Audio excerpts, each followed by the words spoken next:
manifestation of your story. That there is Jesus na namatay sa cross para sa akin. Na alam ko kaya ka nandito, meron sa heart mo na, Lord, I want to give you something. I want to give you something today. Through the whole week, you sustain me. Salamat po, God. But this time, Lord, I want to give you my worship. Maybe hindi mo alam what's the meaning of worship, paano yun, why are they raising their hands, ba't sila sumasayaw, tumatalon. It's just an attitude of the heart. Yun lang yung laman ng puso nila kasi nagpapasalamat tayo sa Lord. So right now, alam ko, some of us here, may gagawin pang Lord. Sino dito may gagawin pang Lord? Alam mo. Kasi sabi sa Lord, I believe, ikaw lang makakagawa niyan sa buhay mo. Ikaw lang makakagawa na maniwala at magtiwala sa kayang gawin ng Panginoon. So right now, can we raise our hands up high? Lord, we are here in surrender, God.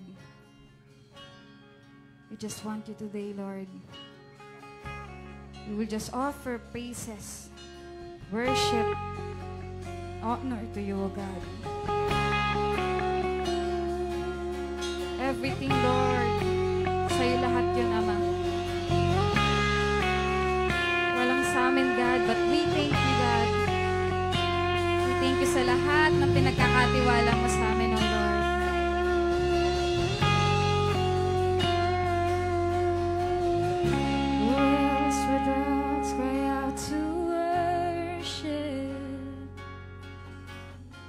Whose glory taught the stars to shine. Perhaps creation longs to have the words to sing, but this joy is mine. 'Cause with 1,000 hallelujahs we magnify your name. You alone deserve the glory, the honor and the praise. Lord Jesus, this song is forever yours. 1,000 hallelujahs, 1,000 more. Who else would die for our redemption? Only Jesus, whose resurrection means our rise. There isn't time enough to sing of all you've done, that I have eternity to try. With 1,000 hallelujahs we magnify your name. You alone deserve the glory, the honor and the praise. Lord Jesus, this song is forever yours. 1,000 hallelujahs, 1,000 more. Just once again we sing. With 1,000 hallelujahs we magnify your name. You alone deserve the glory, the honor and the praise. Lord Jesus, this song is forever yours. 1,000 hallelujahs, 1,000 more.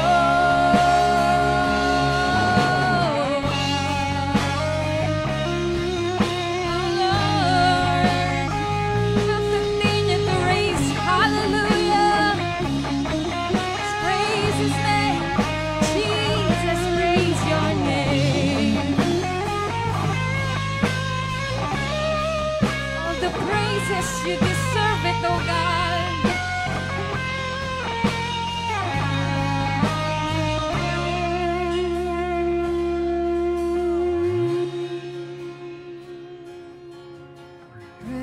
Praise to the Lord, to the Lamb.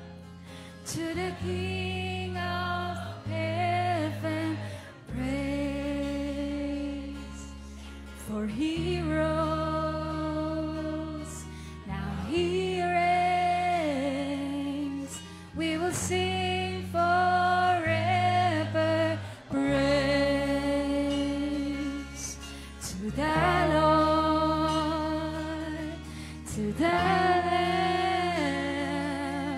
to the King of heaven, praise.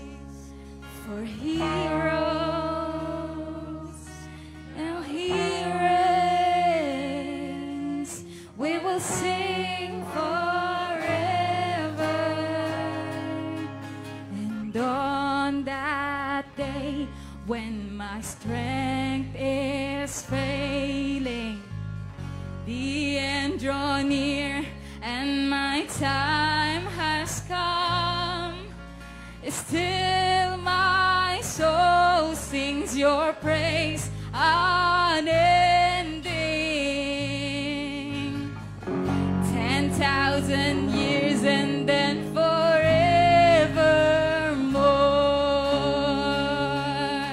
And on that day, when my... Come on, let's all declare this. Lord, hanggang sa dulo, I will continue to raise a hallelujah to you. Still my soul sings your praise unending. 10,000 years and then forevermore.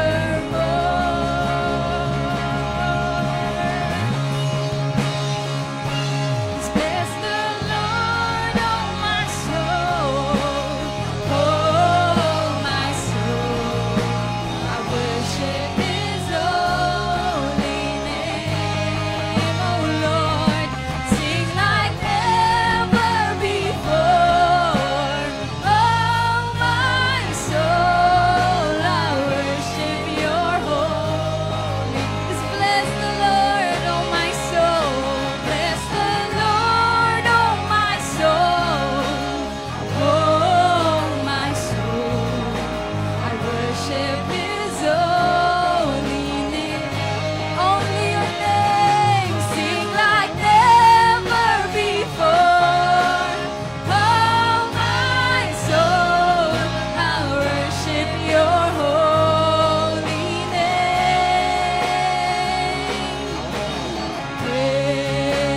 Praise to the Lord, to the Lamb, to the King of heaven, King of heaven. Praise, 'cause He rose, and He reigns in me. I will sing forever. Praise, 'cause I know to my only King,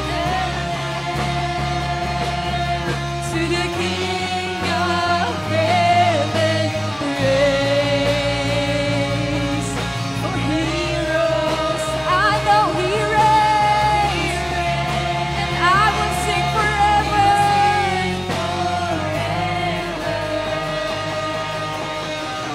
With 1,000 hallelujahs, we magnify Your name.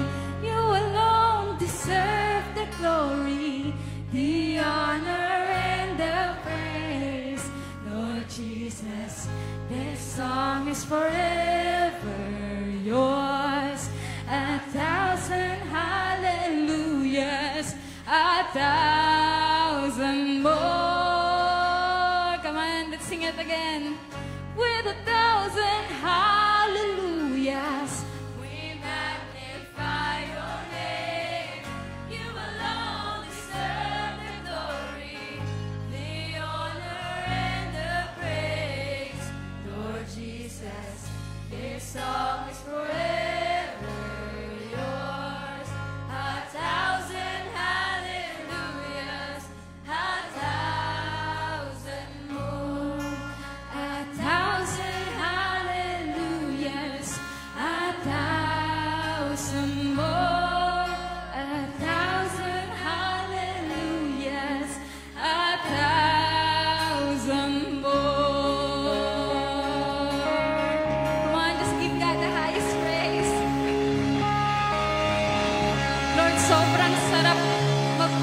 sa'yo kasi alam namin may kwento kang binuo sa amin.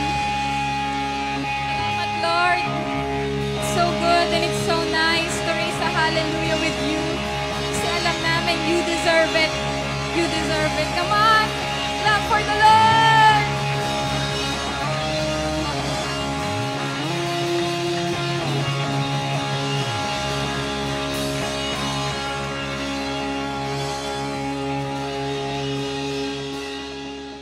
Pwede bang apiran mo yung katabi mo? Pakasarap magpuri kasama ka. Alright, thank you so much, praise team. Salamat ng marami sa inyo. Bago ka umupo, sino dito yung excited mag-worship ngayon? So welcome po sa ating third worship. No? Sa lahat po na nandito ngayon. This is our third worship for this special Sunday. No, ngayon po ay special Sunday kasi special ka. So may nakalaan si Lord na special na bagay para sa iyo. So sa lahat po ng mga first-timers, welcome po kayo sa lugar na ito. At meron pong gagawing maganda si Lord sa buhay po ninyo. Ganon din naman sa mga taga all the time, na nandito ngayon. Yung masayang-masaya siya, nababaguhin siya ng Lord. Matindi yung gagawin ng Lord sa life mo. Kaya congratulations, nandito ka ngayon. You will become a greater version of you. No, you will become a greater version of you and you will receive acceleration right now. Sino excited? I-accelerate ka ni Lord? No, yung susunod mong mga araw, susunod mong mga linggo, hindi na magiging kagaya ng dati. No, sino dito excited ka na marireceive mo yon ngayon? At yung obedience mo, hindi na magiging kagaya ng dati? So, yun ang mga bagay na binibigay sa iyo ng Lord at maging ready ka na tanggapin ang mga bagay na ito. Sa mga first-timers natin with VIP stickers, sino po yung mga first-timers? Pwede po bang pakitaas ang kanilang kamay? Thank you so much. Thank you so much. Thank you so much sa mga VIPs na nandito ngayon. You are loved by God and you are so special to God. And especially, i-welcome din natin yung ating pong nasa online. So, i-welcome natin na lahat ng mga nasa online natin. Bigyan natin ng the best clap si Lord para sa kanilang buhay. So, kung ikaw po ay first time na nag-tune in dito, no, kung first time ka na nag-tune in, congratulations sa iyo at huwag kang bibitaw hanggang dulo para meron tayong ma-receive. Ganon din po, binabati natin ang lahat ng mga kasama natin ngayon na naka-online. So, batiin natin yung mga nasa Hong Kong. Kasama natin sa mga nasa Hong Kong.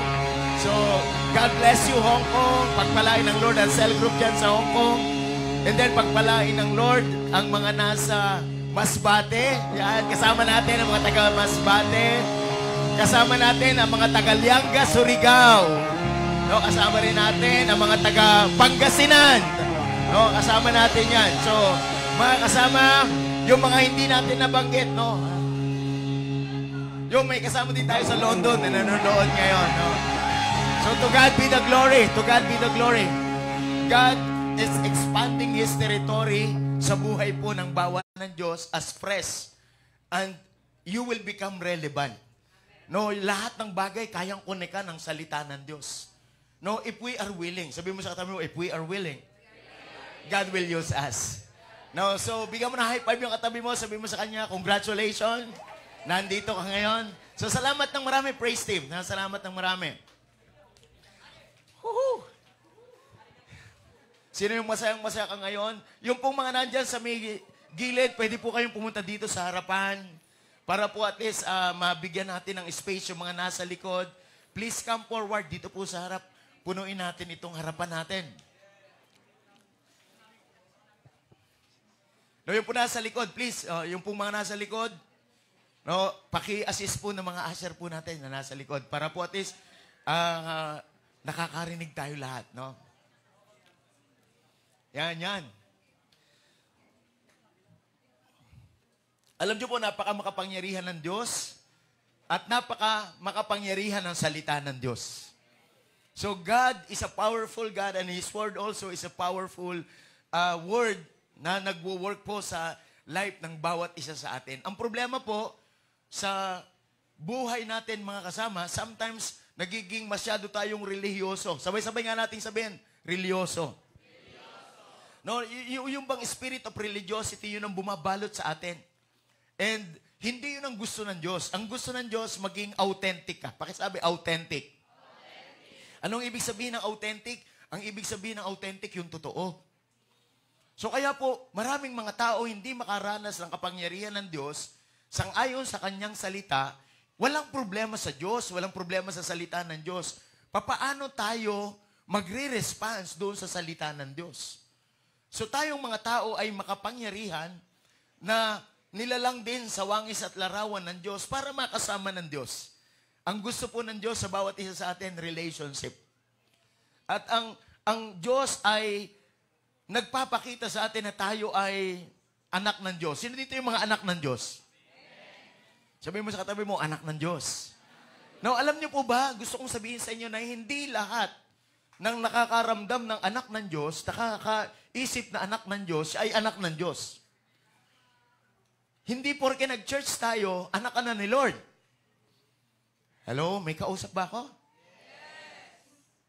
Kaya maraming tumatagal sa church. Hindi po tayo tinawag ng Panginoon para po umupo lang pag Sunday. Tayo po ay tinawag ng Panginoon para makasama niya sa kanyang gawain dito sa sanlibutan at yan ay walang iba kundi ang magliwanag tayo. So, ang problema, marami pong mga tao na they are just pretenders. Pakisabi sa katabi, pretenders. No, Jesus wants the pretenders. Winawarningan ni Jesus yung mga pretenders. Kaya gusto kong sabihin sa inyo, ang pag-uusapan po natin ngayon, not authentic child of God. Pakisabi sa katabi, not authentic child of God. So, yun yung treatment sa atin ni Lord. Gusto ng Panginoon na tayo ay kanyang maging anak. Pero hindi ho lahat ng tao nagpapakaanak. Hello? Pakisabi sa katabi, totoong anak ka ba? O anak-anakan ka lang? So, tandaan niyo po mga kasama, Christianity is not validated by attending Christian gatherings regularly. Hindi porke uma-attend ka linggo-linggo at wala kang absent, Christian ka na. So do not be deceived. For me, being a Christian is a lifestyle. It is a change of mindset. It is a change of culture. It is a change of everything. Because if anyone is in Christ, we are a new creation. The old has gone and the new has come. So that's why we are not religion. Palagi ko pong sinasabi, paulit-ulit na hindi tayo reliyon. Kaya pakisabi sa katabi, hindi pang Sunday lang. Alam niyo ba, maraming mga Kristiyano, meron silang tinatawag na Sunday best. Yung pumoporma pag Sunday. At hindi lang pumoporma pag Sunday, nag-church pag Sunday. So wala ho sa atenan yan. Nasa ugali yan. Kahit po palagi kang uma-attend, matagal ka sa church, tandaan nyo, mga kasama, kung hindi mag-change yung lifestyle natin according to God's design, our life will become powerless. We will live as ordinary. We will live as ordinary. Kaya, mga kasama, mahalaga po sa buhay natin na tayo ay nagiging authentic. No, kaya lang, pag-usapan natin, yung not authentic child of God. Dito po sa context natin, sa Matthew chapter 7, verse 21 and up to 23, sa NIV po, ang headings po nito is the true and false disciple. Parang exam lang, true and false. Sabi mo sa katabi mo, totoo o mali. No, parang tama o maling disciple. Yan po ang ibig sabihin doon. Kaya, winawarningan niya yung mga hindi totoong disciple. Pero doon sa TPT, ang headlines po nito, Jesus warns of pretenders. Pakisabi sa katabi, yung mga nagpapanggap. No, mga kasama yan ang mga winawarningan ni Jesus. Kasi lagi niyong tatandaan, ang buhay natin sa mundong ito may simula at may katapusan. No, yan po yung buhay natin dito. Kaya mahalaga po na hindi mahalaga kung paano mo sisimulan. Ang mahalaga kung paano mo tatapusin. Hello?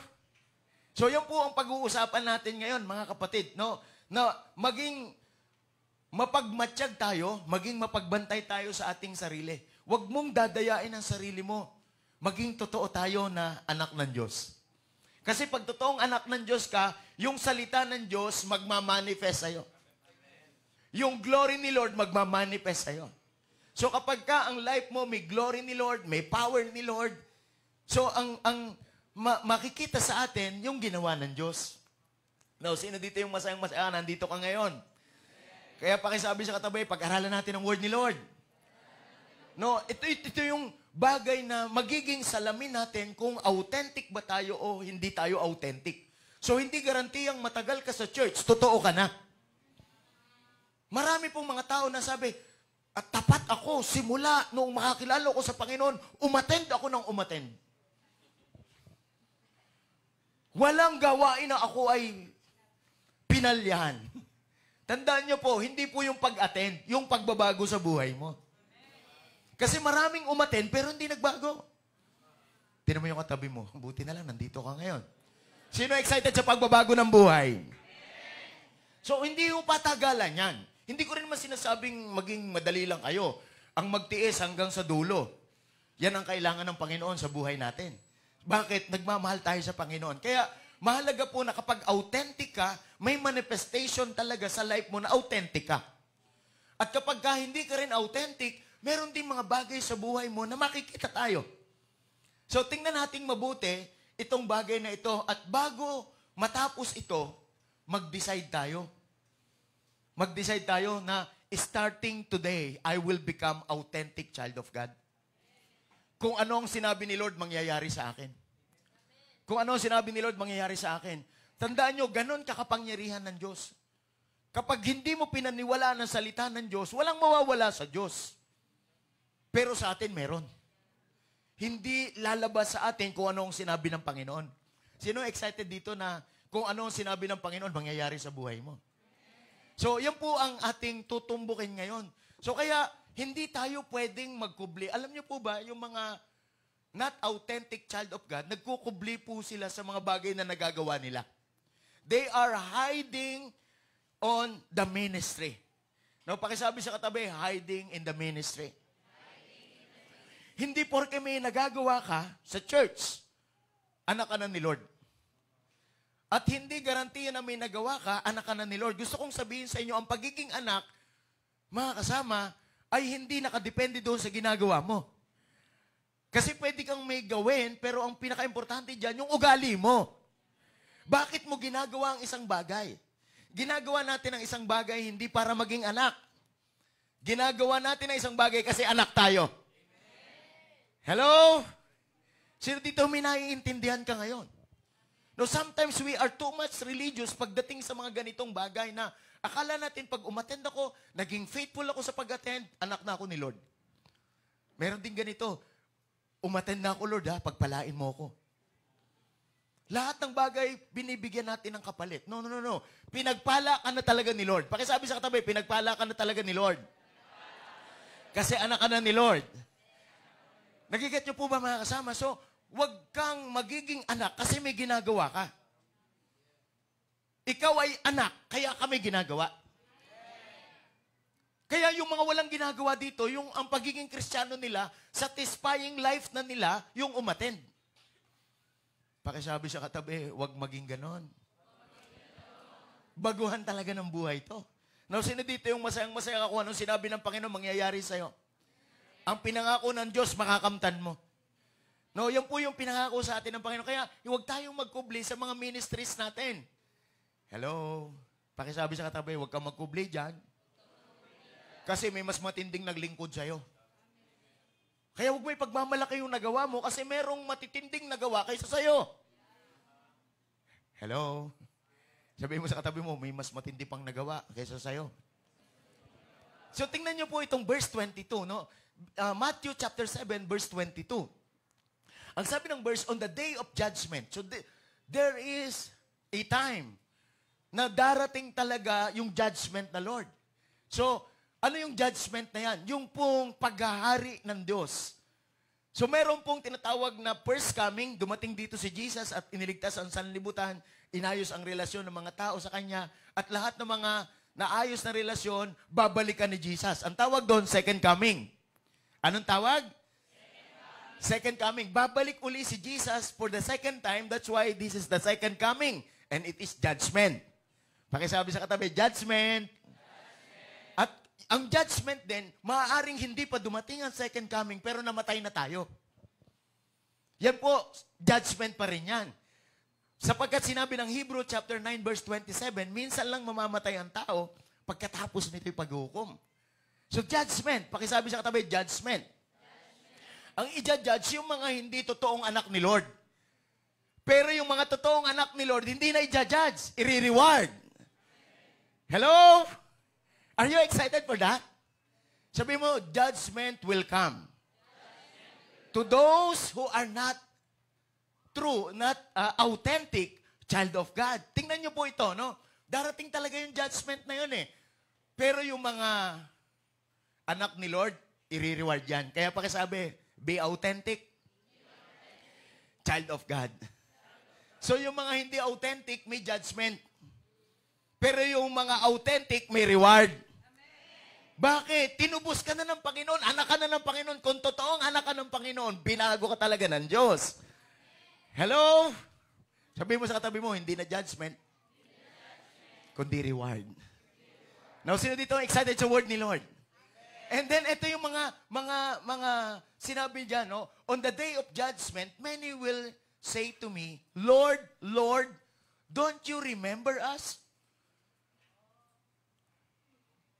Ang tindi ng tanong, Panginoon, hindi mo ba kami naaalala? Ano yung mga binabargain nila dito? Ano yung mga pinagmamalaki nila kay Lord? Tandaan nyo to, ito yung mga taong i-judge because they are not authentic. Pakisabi sa katabi, not authentic child of God will be judged. But those who are authentic child of God will be rewarded. Come on, come on. Sino dito yung may nagsisingkin sa'yo? So itong i-judge na to, yung judgment day, si Lord ang magro-rule, ang i-judge dito yung mga not authentic child of God. Sabi nila, remember, sabi niya, Lord, Lord, don't you remember us? Didn't we prophesy in your name? So they preach according to the name of the Lord. Sabi mo sa katabi mo, may nasabi ka na ba? Naipangaral mo na ba ang salita ng Panginoon? Yun ang matinding tanong dito. Kung ikaw ay anak ng Diyos, hindi ka lang uupo. Dapat mangangaral ka rin. Hello? Nagiget niyo po ba mga kasama? So we need to preach the Word of God. So itong mga taong ito, you don't remember us? We prophesy, we preach your name. Didn't we cast out demons? Imagine mo, nagpalayas pa ng demonyo. Sabi mo sa katabi mo, matindi yan. Sino dito yung gusto mo ng ganong ministry? Kapag mayroong nakita mong may masamang espiritu, inaalihan ang masamang espiritu, pagka sinabi mong sa pangalan ni Jesus, gumaling ka, yung masamang demonyo umaalis, umaganon pa sila. Bakit? Sa tindi ng power and authority na mag-cast out ng demons. Ang pinakamahirap sa lahat, pag-cast out mo ng demons, kasama ka pala. Let's go! Because you are not authentic. Mga kasama, napakahirap nito, no? Ang tindi niyan, mga kapatid. Ang relasyon sa Diyos, totohanan. Kaya, sabi niya, nagpalaya sila ng demonyo. Ang tinding ministry yan. Ikaw, nakapagpalayas ka na ba ng demonyo? Baka langaw pa lang napaalis mo. Toops! Lipad yung langaw. Patay yung lamok. Bakit? Yan pa lang nakaka-cast out natin. Pero itong mga to, pambira nakapagpalayas ng demonyo. And then, do many miracles in your name. Gumawa sila ng milagro. So ano ang ibig sabihin yan, mga kasama? Meron silang great ministries. They do things for God sa kapanahunan nila. So, hindi natin pwedeng ikubli sa mga nagagawa natin kung sino talaga tayo. Nagiget niyo po ba, mga kapatid? So, ano ang ibig kong sabihin sa mga yan? Yung mga may nagawa na, yung may mga nagawa na, hindi pa totoong anak ng Diyos. Kaya ang pagiging Kristiyano, hindi pwedeng a-attend ka lang. Dapat may gagawin ka rin. Hello, nagiget niyo po ba, mga kasama? We are called to preach. We are called to help people. We are called to pray people. Yan po yung pagkatawag sa atin. Pero hindi lamang yan. Hindi lamang yan. Kaya nga doon sa verse 22, pansinin niyo yung verse 22. Yung verse 22, ano ang nangyari sa kanila?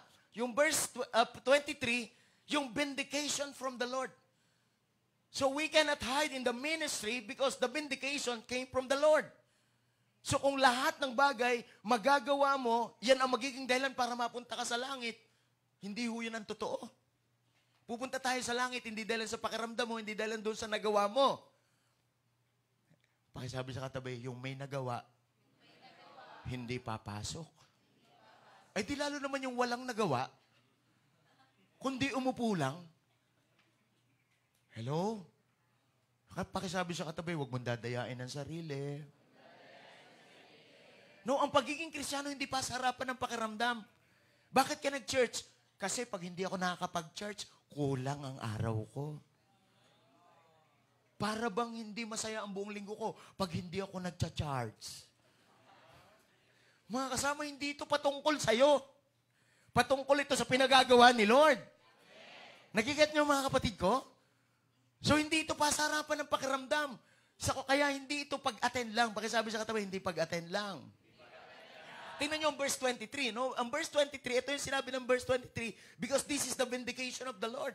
So maraming mga tao nag-hide for their great ministry, supernatural ministry. They cast out demons. They preach the word of God. They perform signs, miracles, and wonders. These are great people of God. They assume. Pakisabi, they assume. But God said to them, but I will have to say to them, go away from me. Imagine mo, meron silang supernatural ministry, pero ang sabi ni Lord, lumayo kayo sa akin. May nagawa na sila, pinalalayo pa ni Lord. E di lalo yung mga walang nagawa, kundi umattend. Imagine mo, simula na makakilala ka, umattend ka lang. Nagasgas na nga yung upuan mo eh. Every week kasi nandiyan ka. Kasi akala mo pagiging Kristiyano, nakaupo lang. Attend lang pag Sunday ng 2 hours. Hello? Kaya yung mga nandito sa harapan, nakaupo kayo sa tiles. Huwag niyo sayangin yan. May kapangyarihan ang inyong buhay sa pamamagitan ng salita ng Diyos at ng Diyos. Magmanifest sa inyo yan. So kaya mga kasama, wag nawang marinig natin yung final vindication ni Lord, go away! Yun ang pinakamahirap sa lahat. Feeling mo tagalangit ka, pero palalayasin ka. Tinan mo yung katabi mo. Buti nila naka-attend ka. Go away! Sino yung mga pinapaalis? Yung may matinding ministry. Go away! Sabi ng Lord sa kanila. Merong supernatural, merong signs and wonders na nape-perform sila sa pangalan ng Panginoon. Sabi niya, the final word is go away. Away from me. Sino dito gusto nyo i-welcome kayo ni Lord? Huwag kayong palayasin ni Lord. So be authentic. Maging totoo tayo. Ano yung pangalawang bagay? Ang sabi diyan, lawless rebels. Sino yung mga lawless rebels na yan? They are the evildoers. Yung mga sinasabi ni Lord, hindi ginagawa. Sabi ni Lord, go! Naka-stop. Tinan mo yung katabi mo, matagal ka naman sinasabihan mag-go. Marami ka pa mga excuse. Ang dami kasing ginagawa, ang daming trabaho, ang daming ganito. Kunin ka na ni Lord. Para malaman mo na agad kung taga saan ka. Marinig mo na agad yung vindication. Nagiget niyo po ba mga kasama? Pag sinabi ni Lord na go, go! Pag sinabi ni Lord, come, follow me. Hindi mo pwede sabihin, Lord, I will follow you.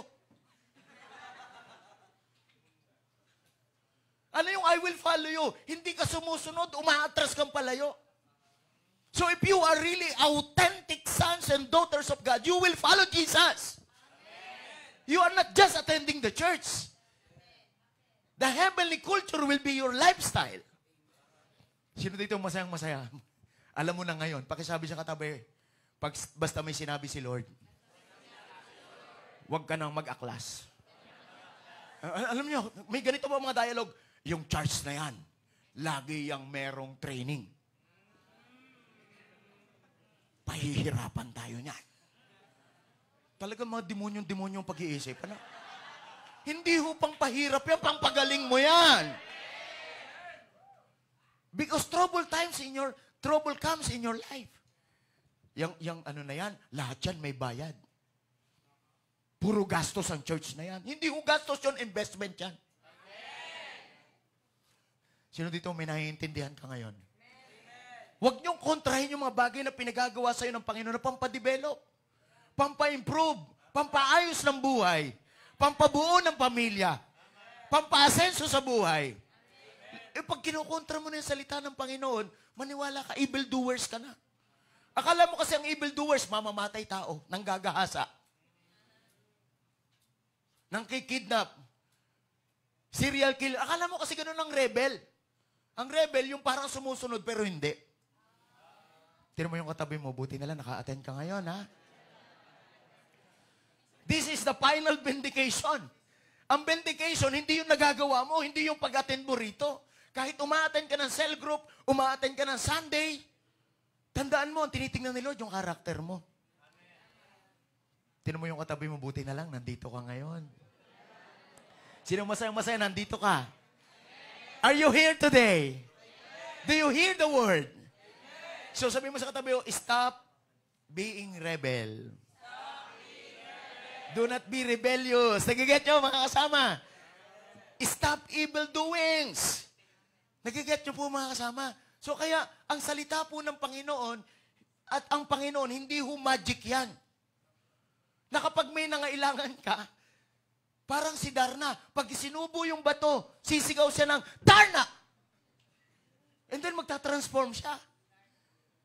Nagagat niyo po mga kapatid ko, hindi po ganun ang pagiging Christian na kapag may trouble sa buhay mo, sisigaw ka ng, Christian! Praise the Lord! Glory to, hindi ho mangyayari ang transformation doon. Huwag niyong lokohin ang sarili niyo. Ang pagsunod sa Diyos, hindi panlinggo.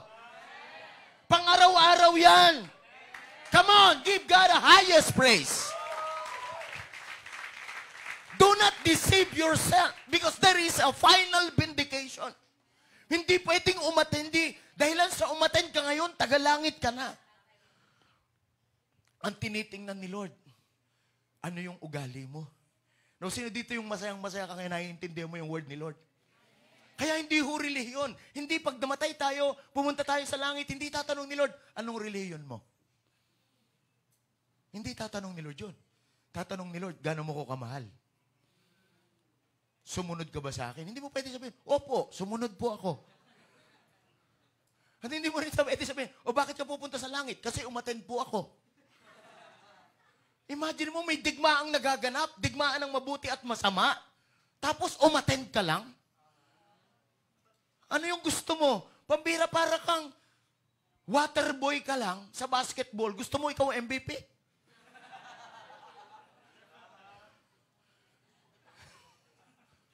Nagiget nyo, mga kapatid ko. Sino dito may naiintindihan? So gusto kong maunawaan yung mabuti na ang pagsunod sa Panginoon, seryoso yan. Binabago yung lifestyle natin. Binabago yung mindset natin. Binabago ang lahat sa atin. Upang nasa ganun, maranasan natin yung kapangyarihan ng Diyos sa buhay natin. Are you with me? There is a final vindication. No, there is a final vindication. Gusto kong maintindihan nyo mabuti na ang pagsunod sa Panginoon, hindi lang yan power. Na kung kailan mo kailangan, lalabas. Hello? Pag may sakit, Panginoon, anak mo ako. Nagcha-charge ako. Panginoon, pagpalain mo ako. Panginoon, pagalingin mo ako. Sabi ni Lord, totoo ka ba? Anak ba talaga kita? Mga kapatid, gusto kong maintindihan yung mabuti itong sinasabi nito. Kasi, yung pong maganda dito, binibigyan tayo ng warning. Yung pangatlong bagay na binibigay sa atin ng Panginoon, binibigyan tayo ng chance. Pakisabi sa katabi, binibigyan tayo ng chance. The opportunity to change. So even though there is a vindication, merong opportunity to change. And what is that? Yung verse 21. No, yung verse 21, tingnan niyo po yung sinabi ng verse 21. Not everyone who says to me, Lord, Lord, will enter into heaven's kingdom. Hindi lahat ng tumatawag ng Panginoon, Panginoon, makakapasok sa kaharian ng langit. Pakisabi, not everyone. So, ibig sabihin, hindi para sa lahat yan.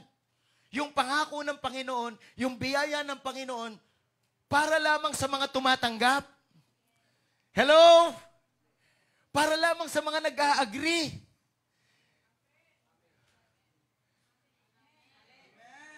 God's word is so powerful, kaya lang yung power mo to resist, yung power mo to receive, you must activate that. Sabi mo sa katabi mo, nagiging powerless si Lord sa life mo pag hindi mo pinaniwalaan. Nagaget niyo po ba mga kasama? Makapangyarihan yung salita ng Diyos, ba't di mo maranasan?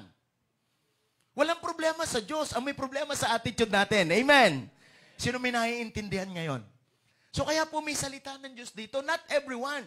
No, not everyone. Yan po yung bagay na dapat maintindihan nating mabuti. Merong pinipili si Lord. Pakisabi, merong pinipili. Yung may magandang karakter. No, tingnan nyo, not everyone, no, sabi niya, not everyone who says to me, Lord, Lord, will enter into the heaven's kingdom. It is only, pakisabi, it is only, not everyone, but it is only. It is only those who persist in doing the will of my heavenly Father. So alam mo na ikaw ay tagalangit ka if you persistently doing the will of the Father. Hello? Do not deceive yourself. So kahit hirap na hirap ka, kahit tinatamad ka, kahit ayaw mo, gagawin mo kalooban ng Diyos. Because you are sons and daughters of God. Pero kung hindi ka totoo, alam mo, yung hirap lang, lalayo ka na. Tatamarin ka sa pagsunod sa Diyos. Bakit hindi ka magiging persistent? Ang totoong anak ng Diyos, persistent yan. Sabi mo sa katabi mo, hindi pa tigil-tigil. Tsaka hindi rin yung may toyo.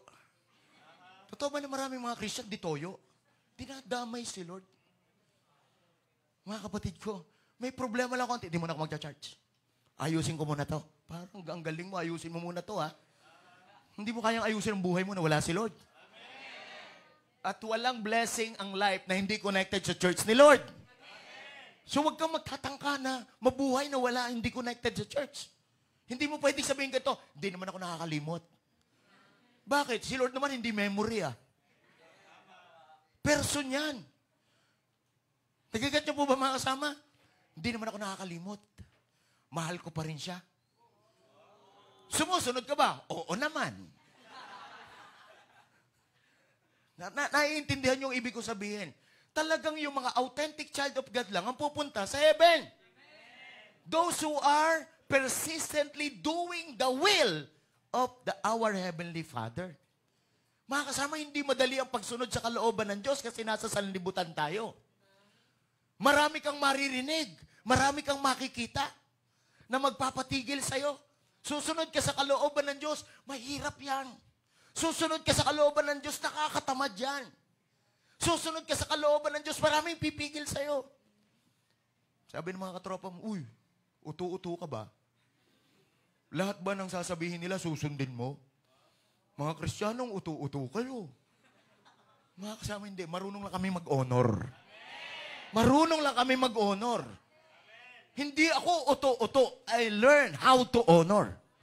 Because honor is a great currency in the kingdom of God.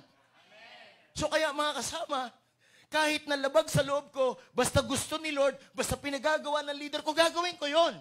Kasi hindi maghahangad ang leader ko na ikawapahamak ako. Parang tahimik na ninyo. Sino dito yung kahit nahihirapan ka, gagawin mo kung anong pinagagawa ni Lord? Tandaan niyo po, kahit mahirap, basta tama, gawin mo. Ang problema kasi sa atin, pag nahirapan tayo, mali na yan, mali na si pastor. Hindi mali ang sinasabi ni Lord. Hindi mali ang pinagagawa ni Lord. Hindi ka lang sanay. Kasi sanay ka sa kalokohan. Sanay ka sa kasalanan. Pero yung mabuhay sa kabanalan, that is the will of the Father. We need to live in holiness. We need to live in righteousness. We need to do God's business. We need to uphold God's values and cultures. So kaya mga kasama, mahirap talaga yan. Pero ang importante, kahit nahihirapan ka, totoo ka. Hindi ka nagpapanggap. Hindi ka artista. Kaya pakisabi sa katabi, hindi ako artista. Totoo ako. No, totoo ako. Alam niyo po ba yung mga artista? Yung feeling po nila, yung feeling godly, maka-Diyos na ako. Kasi may alam na ako. Hindi porke may alam ka, maka-Diyos ka na. Kahit pa kabisado mo ang Genesis to Revelation, matindi kang mag-memorize, hindi lang by verse, hindi lang by chapter, by book. Memorize mo lahat yan. Pero sayang ang lahat ng iyo kung hindi ka obedient. Ganyan-ganyan din kasi ang demonyo. Alam lahat ang salita ng Diyos. Pero ang demonyo ayaw sundin ang salita ng Diyos. Bakit? Rebelde talaga siya. Pakisabi, rebelde talaga. So kaya alam na natin ngayon, malaya mong gagawin ang pinagagawa ng Diyos kasi anak ka ng Diyos. Kasi alam mo na ito ang kalooban ng Diyos. Kaya mga kapatid ko, mga kasama, kapag ikaw ay nabuhay sa salita ng Diyos, mararamdaman mo ang kapangyarihan niya. Mararamdaman ng pamilya mo ang kapangyarihan ng Diyos. Kaya ang aking panalangin sa bawat isa na naandito ngayon, maging authentic tayo na anak ng Panginoon. So, pinakita natin yung mga hindi authentic na anak ng Diyos. Ngayon, it is for us to choose. Pakisabi sa katabi, it is your choice. No, it is your choice. So, ngayon, nasa sayo na yan. Ikaw na magdidesisyon. Kahit na mahirap, basta pinagagawa ni Lord, basta pinagagawa sa church, gagawin ko yon. Hindi ako ututo. Alam ko lang kung anong kapangyarihan ng Panginoon. Alam ko lang kung anong kanyang salita. Pag sinabi ni Lord, go, I will go. Hindi yung pag sinabi ni Lord na go, I will stop. Pag sinabi ni Jesus, follow me. Yes, Lord, I will follow you. Patalikod. So mga kasama, mga kapatid ko, ang buhay Kristiyano, makikita mo yan sa ugali. So kaya, ang buhay natin, mga kapatid ko, ay bunga ng pagpili. So, the choice is up to us to apply in our lives. So, this is my question to each and everyone. We are artistic or authentic sons and daughters of God?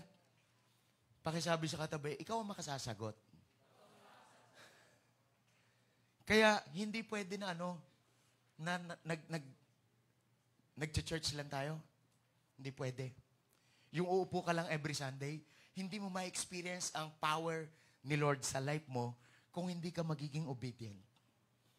Ang buhay mo ordinary lang. Ang buhay mo parang wala kang Diyos. Lahat kailangan mong paghirapan para magkaroon ka. Pero binibigyan tayo ng Lord ng opportunity today. Hindi lang sa buhay na ito, kundi doon sa buhay na darating. Ayaw kung dumating ang punto na madaya kayo ng kaaway. Yung feeling secure ka, feeling okay ka, pero pagdating sa dulo, pag tinanong ka ni Lord, kaya marami mga tao takot mamatay eh. Kasi, alam niyo kung bakit? Tanungin niyo ako.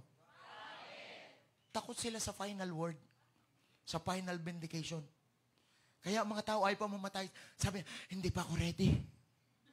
Wala sa ready ka o hindi. Hindi ka magiging ready talaga kung hindi mo gagawin ang kalooban ng Diyos. Ang masarap yung mamamatay ka, naghihingalo ka, nagpapasalamat ka sa Panginoon. Panginoon, salamat sa buhay. Lord, pabalik na ako sa iyo. Yung kasi mga hindi sumusunod ng totoo sa Lord, huwag mo na ako mamamatay. Hindi pa ako handa. Panginoon, dami ko pang gagawin. Sabi ni Lord, kailan mo gagawin yan? Gawin mo habang may lakas ka. Sapagkat ang pagsunod sa Panginoon, ugali. Hindi po sitwasyon sa buhay. Ang pagsunod sa Panginoon, hindi po kondisyon sa buhay. Susunod tayo sa Panginoon, anumang sitwasyon, anumang kondisyon mo sa buhay, kasi totoong anak ka ng Diyos. No, sino dito masayang-masaya anak ka ng Diyos? At kapag anak ka ng Diyos, wala nang judgment para sa'yo. Wala nang judgment para sa'yo. Kapag anak ka ng Diyos, vindication, i-welcome ka na sa heaven. Kung totoo ka. At malalaman mong totoo ka sa sarili mo, kakausapin ka ng Panginoon at magagawa mo ang kalooban ng Panginoon. No, kaya dito maganda po na May mga nandito kasama nyo, asawa nyo. Kasama nyo ba asawa nyo ngayon? Yung may mga asawa? Taas ang kamay ng kasama nyo, asawa nila. Wow, congratulations. Alam nyo, dapat bawat isa sa atin padala ng Diyos sa kanila. Alam nyo po ba, ang mga babae, pag po sila nag-sorry, malapit na talagang dumating si Lord. Kasi ang ugali ng babae, sila na may kasalanan, sila pang galit. At never na naging tama ang lalaki. Never na naging tama ang lalaki. Mga lalaki, pakikaway-kaway nga. Kaway-kaway. Sabi ng asawa nila, huwag mo na ako ipapahiya dito, ha. Mga kasama, napaka-importante na nakikita sa pang-araw-araw nating buhay ang pagsunod natin sa Panginoon. Pag naipakita mo ang iyong pagsunod sa Panginoon sa asawa mo, ang asawa mo madali na sumunod sa inyo.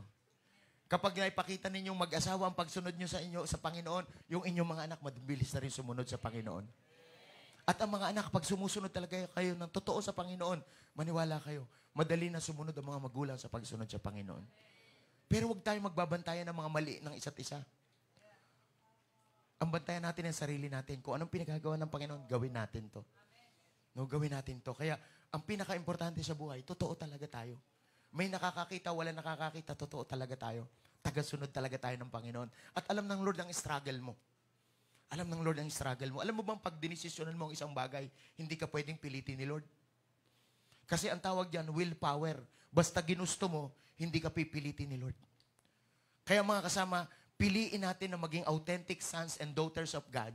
And God is with us. At kapag ka ang Diyos ay kasama natin, yung kaaway walang magagawa sa atin. So, mga kasama, maging authentic tayo. Ikaw ang mamimili sa buhay mo kung anong klaseng anak ka.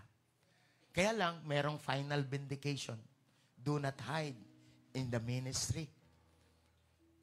God is giving us a chance to change right now. Lord, dati akong pasaway, Lord, baguhin mo naman ako. Baguhin mo ako.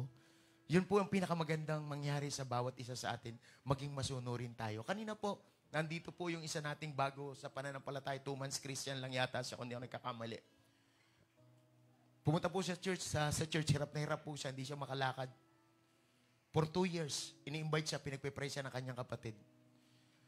Alam niyo po, nung makakilala sa Panginoon, pag-uwi niya, maninigarilyo siya, manginginom siya, palamura siya, mainitin ang ulo niya. Alam niyo, one time, umatin siya dito. Pag-uwi niya, nawala na po yung cravings niya sa paninigarilyo. May power agad naranasan. May kapangyarihan agad naranasan. Alam niyo po, dahil sa naranasan na yon, nagtuloy-tuloy po siya hanggang sa kanyang encounter. Nag-life class encounter po siya. At dating hindi po siya makalakad ng maayos, ngayon po, nag-exercise na siya. Maayos na siyang lumalakad. To God be the glory. Hindi mo mararanasan ang kapangyarihan ng Diyos kapag hindi ka marunong sumunod. Kapag hindi ka naging sensitibo sa iyong buhay. Ang pinakamatinding daya ng kaaway, yung okay ka na. Christian ka naman, pero hindi sumusunod sa Panginoon. Kaya ang aking challenge sa bawat isa sa atin ngayon, bigyan mo ang sarili mo ng chance to change. Baguhin tayo ng Panginoon.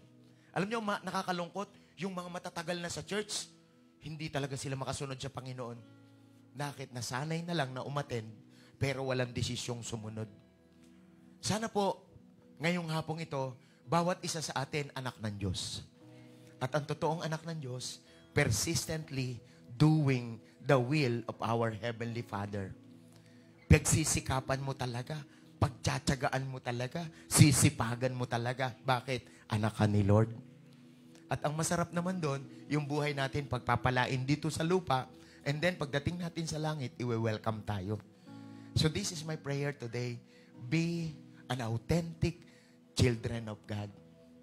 Mga kasama, ikaw po ang pipili nito. Piliin mong maging totoo sa harapan ng Diyos. Pwede po bang tumayo tayo, mga kapatid, and let me pray for you? Just raise up your hands and worship God today. Father, we come to you in all humility. Father, speak to us. Lord, turuan mo kaming mag-decide ngayon na huwag kaming madaya, Panginoon, na ang iyong kapangyarihan mag-manifest sa life namin. Lord, wag po naming pigilan kung ano ang gusto mong gawin sa amin. Lord, your will be done, not our will be done. Father, help us to become authentic sons and daughters of God. Lord, thank you so much. I-bless mo ang bawat isa sa amin ngayon na wag po kaming masiyahan na kami uma-attend every Sunday. Sa cell group, Lord, wag mo po, Panginoong, makita na yun po ay fulfillment na sa amin. At wag po namin maramdaman na satisfied na kami pag na kami nakaka-attend. Lord, ang satisfying life, Lord, nagagawa namin ang iyong will. Maraming mga tao na be-bless sa pamamagitan namin. Father, pagpalain mo po kami at maging pagpapala ang buhay namin. Sa pangalan ni Jesus, amen and amen. Bigyan natin ng the best clap si Lord, yung the best.